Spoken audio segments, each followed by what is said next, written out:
进而呢能够让我们的信仰能够重新归于，能够信仰更加虔诚，所以呢释放的心能够归于教育，这才是主道的。他说这个逻辑思维就是什么呢？咖啡的东西是可以用的即便是没有口饭的，但是穆斯林的东西是我们去解禁的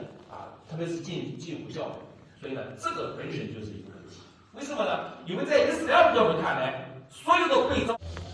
الحمد لله الذي أعطى بكل شيء عدلا وأعطى بكل شيء عددا الذي ستر رمضان لا ينفع تعلم أفواجا كتبه بين أعلام وفضل في جارية الإسلام كتبه الله من أصحاب فسبحانه فيه الوجود وعدم فيه بالصدر والوجود فمن بعيد فيه فلا مقصود وكان المفاسد على الله العدل أحمده سبحانه وتعالى ولم حسبي أحدا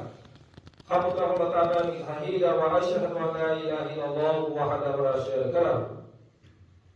الذي لم يزل إليه وحده ولا سبدا وأشهد أن سيدنا ونبينا محمد عبده ورسوله الذي ارتداه عبدا واصطفاه وحميه واصطفاه محمدا اللهم صل وسلم وبارك على هذا النبي الكريم ورسول سيد العظيم سيد محمد وعلى آله وصحبه صلاة وسلاما دائما بدرجتين أبدا وسلم تسليما البشر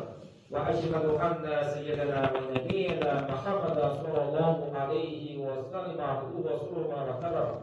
واعلم أن الله تعالى صلى على النبي قديما فقال تعالى ومن يسر نبينا عليما وأمين حكيما تنبيها لكم وتعليما وتشريفا لذكر النبي عظيما إن لها ملائكة يصلون على هذا النبي يا أيها الذين آمنوا صلوا عليه وسلموا تسليما اللهم صل على محمد وعلى آل محمد كما صليت على إبراهيم وعلى آل إبراهيم في العالمين إنك حميد مجيد عباد الله إن الله يأمر بالعدل والإحسان وإيتاء ذي القربى وينهى عن الفحشاء والمنكر والبغي يعظكم لعلكم تذكرون واذكروا الله العظيم يذكركم والله سبحانه وتعالى أعلم